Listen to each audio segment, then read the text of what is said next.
Hello, this is our Voice Stories channel. My girlfriend sent me a text that nearly made me drop my phone. I'm bringing my ex to your family's Thanksgiving. He has nowhere to go. Deal with it.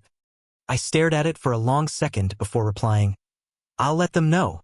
Then, instead of confirming her plan, I messaged my family to say I wouldn't be coming, and immediately booked myself a vacation. When she arrived at Thanksgiving alone and had to explain my absence, things played out exactly as I knew they would. The message came in last Monday, just 5 days before Thanksgiving. I'm 29 and my girlfriend Lauren, 27, and I had been together for 2.5 years. She'd already joined 3 family holidays with me. My parents adored her, called her their future daughter-in-law, even made me promise I'd bring her again this year. So when that text came through at work, I thought it was a joke at first. It read, Hey babe, Jason's having a rough time. His family disowned him after the thing with his stepmom. Long story. He literally has nowhere to go for Thanksgiving. I told him he could come with us to your parents. I know it's awkward, but I can't let him spend it alone. We're adults. We can handle this. Deal with it. Jason, her ex-boyfriend of 4 years. The same Jason she'd stayed friends with because they ended on good terms and shared mutual friends. The same Jason who'd suddenly started texting her more often lately, venting about his depression. The same Jason who, by coincidence, always seemed to have a new emotional crisis whenever Lauren and I took the next step forward in our relationship. I stared at that wall of text for a solid minute, dumbfounded, before calmly typing, I'll let them know. She sent back a string of heart emojis followed by, knew you'd understand, babe. She really thought I'd just go along with it. But instead of telling my family that Lauren was bringing Jason, I texted something else entirely. Hey mom, something came up with work. Emergency server migration that needs to happen over the holiday weekend. I won't make it to Thanksgiving. Lauren might still come, though. Mom was disappointed but understanding. Oh honey, that's terrible. But Lauren's still welcome, of course. We already bought her favorite wine. Perfect. Then I did something I'd quietly wanted to do for months. I opened my laptop, went to a travel site, and booked a 5-day trip to Cancun. Leaving Wednesday night, coming back Sunday. I used the money I'd been saving for Lauren's Christmas gift, a designer purse she'd been hinting at for weeks. Then I turned off my phone's red receipts and watched her texts roll in over the next few days. Tuesday, what should Jason wear? Casual or dress up? Wednesday morning, picking up the pies. Jason's actually excited to meet your family. Wednesday afternoon, why aren't you answering? We're leaving in 2 hours. Wednesday evening, your phone must be dead. See you there. Then nothing until Thursday at 2 p.m. That's when the chaos began. Update 1, the Thanksgiving massacre. When I got back from Cancun Sunday night, tanned and relaxed, I had 73 unread messages. Not going to lie, reading them on the beach with a margarita in hand had been downright therapeutic. The meltdown began on Thursday afternoon. First message. Where are you? Your mom says you're not coming. She says you have to work. You didn't tell me. I'm here with Jason alone. This is so embarrassing. Your dad asked Jason if he's my boyfriend. Your sister is giving me death stares. Answer your phone. Then another. Your mom wants to know why you didn't tell me you weren't coming. I had to explain. You knew I was coming. Now she's asking why Jason is here. I told them you said it was fine. Your mom is calling you. Your dad looks pissed. Jason wants to leave. This is your fault. My sister Chloe, 25, filled me in later. Apparently, Lauren showed up around 1 p.m. with Jason in tow, smiling wide, balancing pies like she was in a Hallmark movie. Mom opened the door expecting just Lauren. Oh, who's this? Mom asked. Lauren, still grinning, replied, This is Jason, my friend. Ryan said it was okay. Mom's face, according to Chloe, went through several stages of visible confusion before settling into polite horror. Ryan's not coming, dear, she said gently. He has to work. Didn't he tell you? The color drained right out of Lauren's face. She tried to recover quickly, saying, Oh, right. I must have forgotten to mention the work thing. But she'd already told my mom earlier that I knew she was coming. The math wasn't matching. Still, because my parents are painfully polite, they invited them in. Dinner, by all accounts, was painfully awkward. Dad grilled Jason both literally and figuratively. He asked about Jason's job. Unemployed. his living situation, couch surfing, how long he dated Lauren. For years. Why they broke up. He cheated. That last one apparently dropped like a bomb. Lauren hadn't shared that part with my family before. And then, the best part. My Aunt Denise, who loses all filter after her second glass of wine, asked the question on everyone's mind. So, you brought your ex-boyfriend to meet your current boyfriend's family? But your current boyfriend isn't here? That's interesting. Jason tried to change the subject to football, but my family doesn't watch football. He ended up eating 3 plates of food, taking leftovers home, and calling my mom Mrs. T, a nickname she absolutely hates. Chloe said Lauren kept nervously checking her phone and muttering excuses. Ryan's probably just busy with the server thing, she kept saying. But by then, everyone could tell she was unraveling. After 2 hours of strained conversation, they finally left. That night, Mom texted me, "We need to talk about Lauren. Call me when you get this." Update 2. The return. I landed home Sunday night, still sunburned and serene. I didn't tell Lauren I was back. Instead, I posted a single Instagram photo of the sunset from my hotel balcony, captioned, "Sometimes you need to step back to see things clearly." Within minutes, Lauren saw it. Then came the calls, one after another. I let the first 4 go to voicemail while I unpacked. I finally answered the 5th. "Where were you?" she screamed. "Cancun," I said. "Good trip. How was Thanksgiving?" "Are you serious right now? You left me alone with Jason at your family's house." "I told you I'd let them know," I said. "And I did. I let them know I wouldn't be there." "That's not what you said. You said you'd tell them about Jason." "No," I corrected. "You said Jason was coming and told me to deal with it. So I did. I dealt with it by not being there." "You humiliated me," she snapped. "You humiliated yourself," I replied. "You showed up to my family's Thanksgiving with your ex without even asking me first. I told you he had nowhere to go. And I told you that wasn't my problem. Or at least it wasn't until you tried to make it one. You're such a child, running away instead of dealing with things like an adult." "Adults," I said evenly, "don't ambush their partners with their ex-boyfriends and then issue commands. Adults have conversations. Adults respect boundaries." She went quiet, then finally whispered, "Your mom thinks I'm trash now." I let her words hang in the air for a moment before answering. "What did you expect, Lauren? You showed up with your ex instead of me. How else did you think that would go?" She sniffled. Jason was mortified. "Good," I said flatly. "You're in a..." she began, but I cut her off.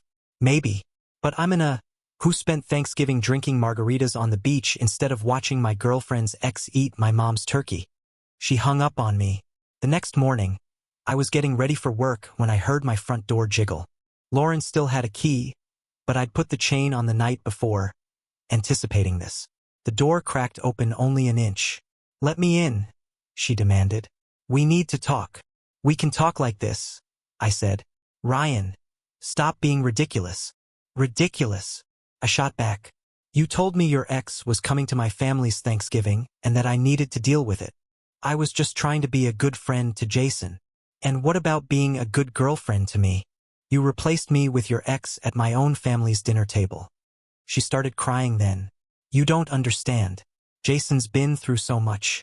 His stepmom accused him of stealing from them. His dad took her side." "Still not my problem," I replied. "You're heartless." "No, I just have boundaries." She sniffled again.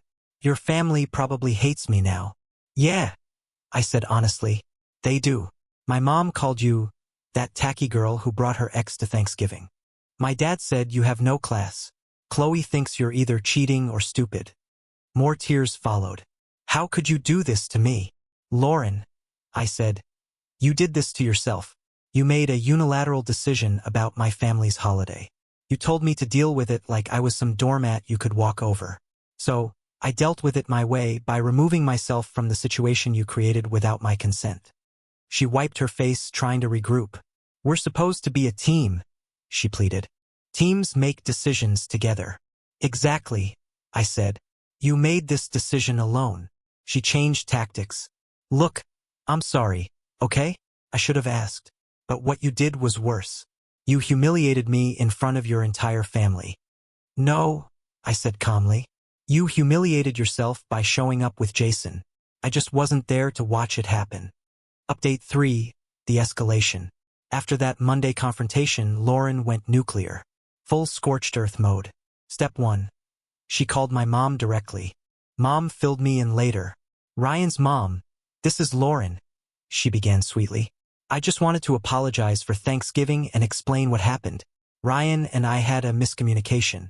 He was supposed to tell you about Jason coming, but he must have forgotten because of work stress. You know how men are with details. Mom's response was legendary. Lauren, dear, Ryan told me on Monday he wasn't coming. You showed up Thursday saying he knew you were coming. There was no miscommunication. You lied. Lauren tried to recover, stammering something about not meaning it that way, but Mom cut her off. And bringing your ex-boyfriend to a family holiday without asking anyone? That's incredibly disrespectful. Jason had nowhere else to go, Lauren protested weakly.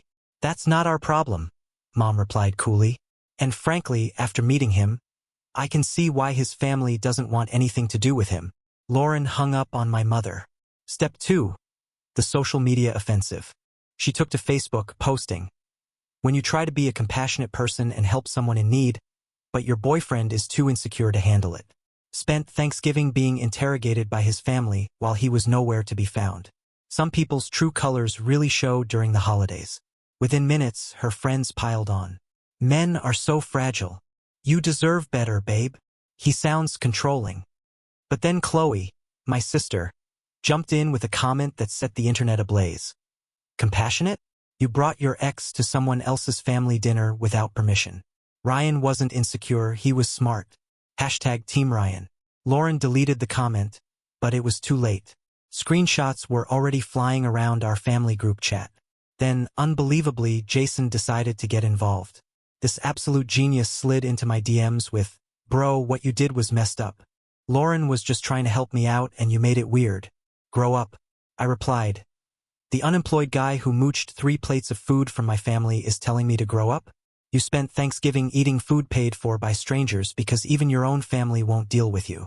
Maybe focus on getting your life together instead of texting your ex-girlfriend's boyfriend. He blocked me within 5 minutes. Good riddance. By Wednesday, Lauren tried yet another tactic. She showed up at my work during lunch hour carrying a bag from my favorite sandwich shop. Can we please just talk? She pleaded. I brought lunch. Lauren, you need to leave, I said firmly. 5 minutes, please. Just 5 minutes. Security was already eyeing the situation, so I agreed to step outside. We sat on a bench in the plaza while she unpacked the food, pretending everything was normal. I've been thinking, she started. We both made mistakes. I should have asked about Jason, and you should have communicated better. We can move past this. I shook my head. No, you still don't get it, Lauren. This isn't about Jason. It's about you thinking you can make unilateral decisions about my life and my family. It's about you telling me to deal with it like my opinion doesn't matter. I didn't mean it like that, she said softly. How did you mean it then? I asked. Jason was so sad. His family situation is awful.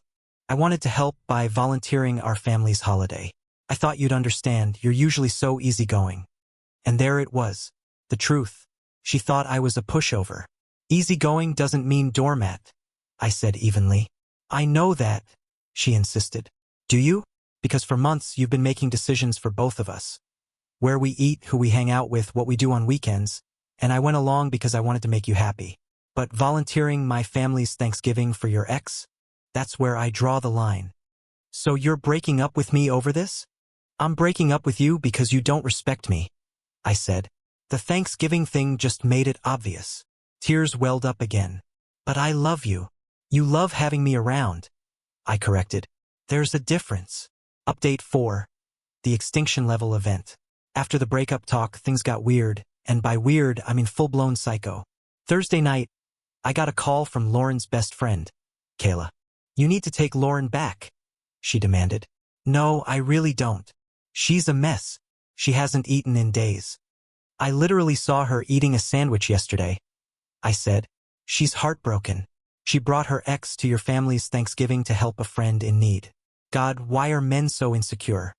Kayla, I interrupted. If your boyfriend brought his ex-girlfriend to your family's Thanksgiving without asking you, would you just shrug it off?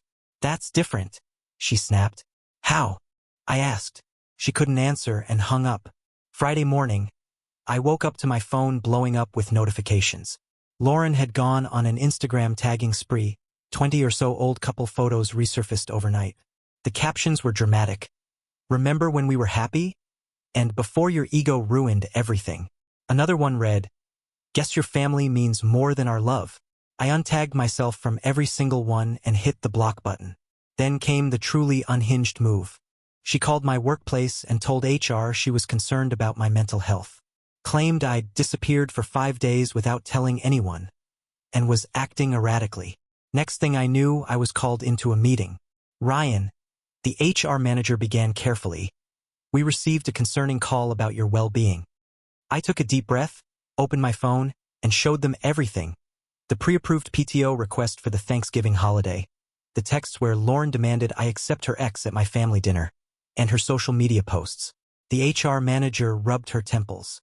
So, she sighed. This is a bad breakup. Very, I replied. We'll make a note.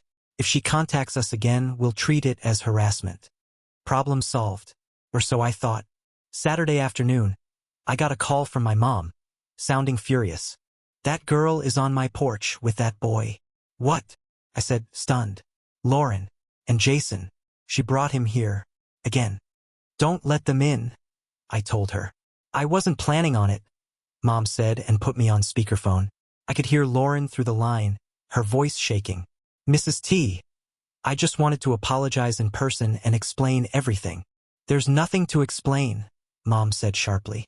Please leave. We just want to make things right, Lauren insisted. Get off my porch before I call the police, Mom snapped. This is a misunderstanding, Lauren pleaded. Ryan overreacted. And Ryan reacted appropriately. Mom shot back. To you disrespecting him and our family, you brought your ex-boyfriend to our Thanksgiving. What kind of person does that? I'm a compassionate person, Lauren protested. Dad came outside then. You want to know what I think? He said. You're still hung up on this loser, and you used our holiday to test the waters. Ryan saw right through it. Hey, I'm not a loser, Jason muttered. Dad didn't miss a beat. Son, you're 28, unemployed, homeless, and following your ex-girlfriend to her current boyfriend's family events. You are the definition of a loser. Lauren burst into tears. You don't understand. Ryan and I were meant to be together. Mom didn't hesitate. Were you meant to be together when you brought Jason? Because that's not how relationships work, sweetheart. They finally left after Dad actually did call the police.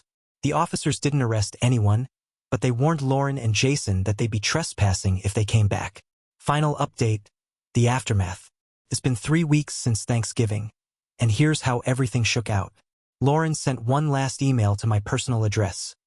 A wall of text accusing me of ruining her reputation, turning everyone against her, and choosing my family over our love. She even demanded reimbursement for the pies she brought, $60. The gas to drive to my parents' house, $20, and compensation for her emotional distress. No amount specified, just, you owe me.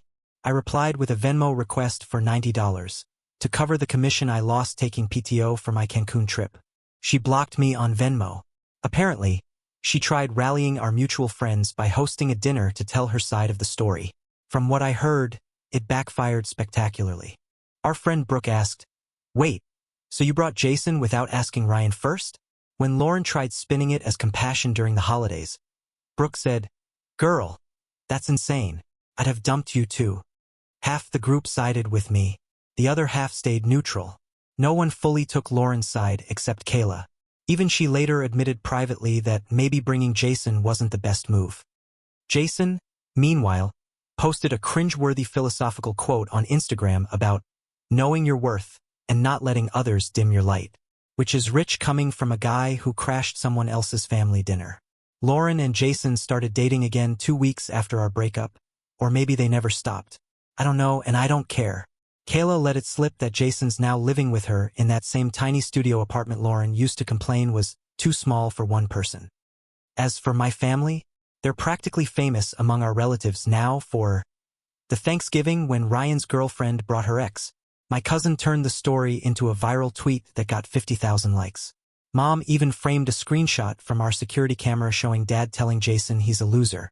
Chloe renamed her Wi-Fi network Jason's Not Invited. Christmas came and went. My parents texted me, "Just family this year, right?" Then Mom added, "But if you want to bring someone appropriate, that's fine too." Me? I'm better than fine. That Cancun trip cleared my head. I realized I'd been putting up with way too much nonsense in the name of keeping the peace. Lauren thinking she could dictate terms about my family's holiday was just the last straw. I started dating someone new after New Year's. Her name's Paige. We met at the gym. When I told her the Thanksgiving story, she laughed so hard she nearly fell off the treadmill. "Wait," she gasped. "She actually brought him without asking you? That's sociopathic." I asked her what she would have done. She grinned and said, "Same as you, except I'd have gone to Europe. Cancun's too close. I think I'll keep this one." Oh, and the final kicker? Last week I got a LinkedIn notification. Jason had viewed my profile twice. Then Lauren viewed it too. Guess they're still keeping tabs. So I updated my title to Senior Systems Analyst. Underneath I added, "Thankful for boundaries." Looking back, the whole fiasco was a blessing. Lauren showed me exactly who she was. Someone who thought her wants mattered more than my needs, my family, or even basic respect. It wasn't her bringing her ex that ended the relationship. It was the phrase, "Deal with it." Those 3 words told me everything I needed to know about how she saw me. So, to anyone in a similar situation, when someone shows you they don't respect you, believe them. Don't argue. Don't negotiate. Don't try to fix them. Protect yourself and let them face the fallout of their own choices. Lauren wanted me to deal with it. So I did, just not in the way she expected. Jason had nowhere to go for Thanksgiving. Now he and Lauren can spend every Thanksgiving together, eating takeout in her tiny apartment, because Jason can't cook and Lauren burns water. That's what I call a happy ending. P.S. My mom still calls Lauren that tacky girl with the ex-boyfriend. Dad nicknamed Jason Leftover Boy, since he took home 3 containers of food. And Chloe? She proposed making it a yearly tradition to toast my boundaries at Thanksgiving. We actually did it this year. Even my 80-year-old grandmother raised her glass and said, "That girl had some balls, but our Ryan had bigger ones. I love my family. Goodbye."